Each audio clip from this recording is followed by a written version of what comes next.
Hello everyone, I hope आप सभी लोग बहुत अच्छे होंगे।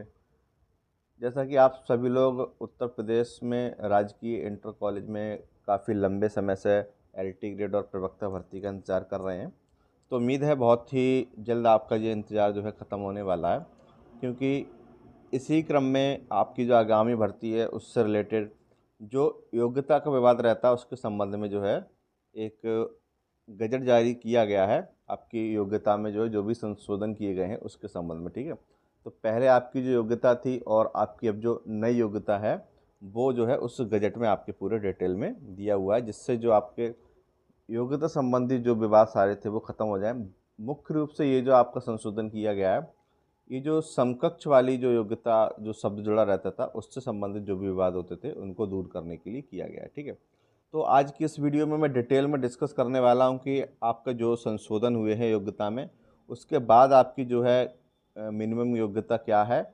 और जैसा कि ज़्यादातर लोगों को ये कन्फ्यूज़न रहती है कि अगर 2 साल हमने पढ़ा है या 4 सेमेस्टर हमने पढ़ा है तो हम अप्लाई कर सकते हैं नहीं, या हमें तीनों साल या जो है आपके 6 के 6 सेमेस्टर जो है सब्जेक्ट पढ़ा होना ज़रूरी है, ठीक है।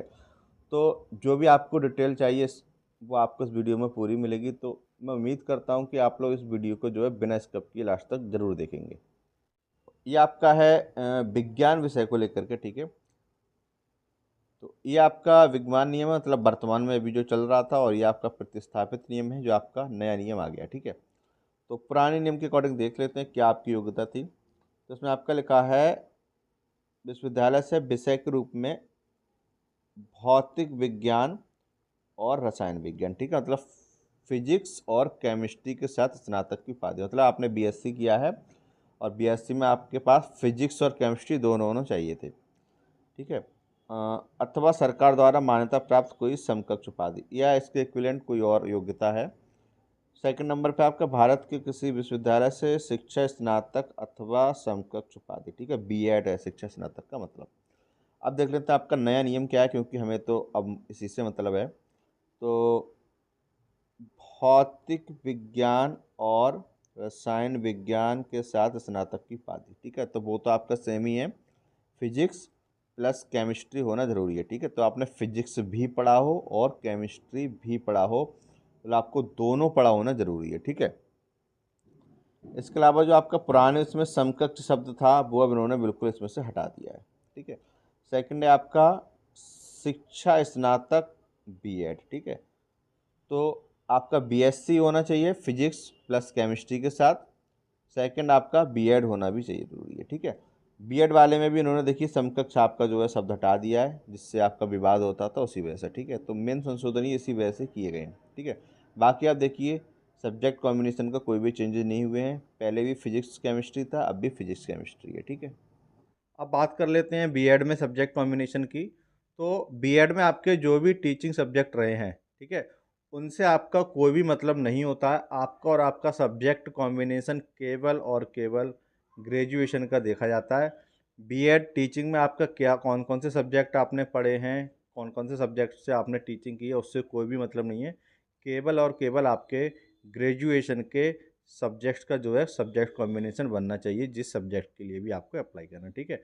तो बीएड में आपने वो सब्जेक्ट पढ़ा है नहीं पढ़ा है उससे कोई भी मतलब नहीं है। अब बात कर लेते हैं जो आपका एक और बहुत बड़ा मुद्दा है कि अगर किसी ने 2 साल या केवल 4 सेमेस्टर तक जो है कोई भी सब्जेक्ट पढ़ा है, तो क्या वो उस सब्जेक्ट के लिए एलिजिबल है या नहीं, ठीक है। तो ये देखिए आपका एक आरटीआई का रिप्लाई है 3 सितंबर 2021 का, ठीक है। और जैसा कि आप लोगों को ये पता होगा कि अभी जो आपका संशोधित वो आया उसमें कहीं भी 2 साल 3 साल का कहीं भी मेंशन नहीं है, ना पहले था ना अब है, ठीक है। तो 2 साल या 3 साल वाले में जो है उन्होंने कुछ भी चेंजेस नहीं किया है, ठीक है। तो जो आपका पहले था वही आपका अब है, ठीक है। तो जो आपका 2018 18 वाली भर्ती में था वही आपका रूल जो है अब आगामी भर्तियों में भी होगा, ठीक है। तो उसमें उन्होंने कोई भी चेंजेस नहीं किया है, ठीक है। तो ये आपका पुराना एक आरटीआई है उसका रिप्लाई है, ठीक है।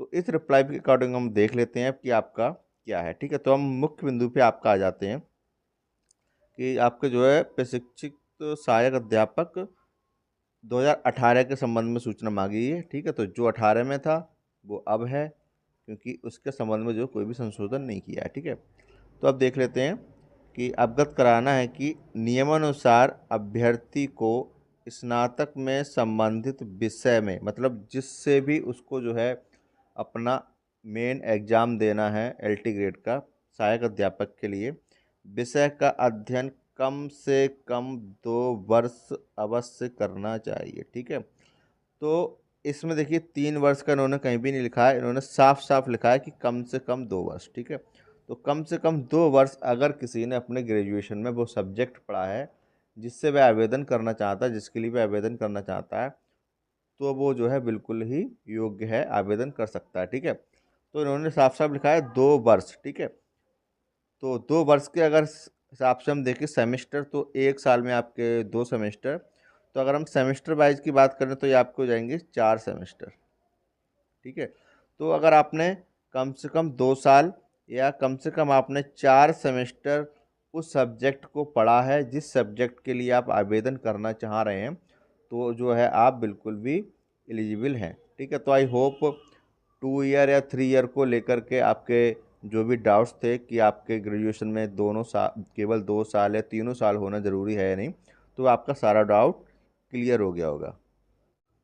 तो हम यहाँ दोबारा देख लेते हैं। इसका मतलब है कि अगर किसी ने फिजिक्स या केमिस्ट्री में से दोनों ही या फिर कोई एक 2 ईयर भी पढ़ा है, कम से कम 2 साल पढ़ा है, या 4 सेमेस्टर भी पढ़ा है, तब भी वो एलिजिबल है। ठीक है, या तो फिजिक्स और केमिस्ट्री दोनों ही केवल 2 साल पढ़े हैं, या ऐसा भी हो सकता है एक तो जो है 3 साल तक पढ़ा है और एक केवल 2 साल पढ़ा है। ठीक है, या फिर एक तो 6 सेमेस्टर पढ़ा है पूरे और एक केवल आपके 4 सेमेस्टर ही पढ़ा है। ठीक है, तब भी वो एलिजिबल है। ठीक है, तो एटलीस्ट 4 सेमेस्टर और एटलीस्ट 2 ईयर वाले जो है एलिजिबल हैं, चाहे दोनों ही पढ़े हों, चाहे इनमें से कोई एक भी जो है आपका पढ़ा हो।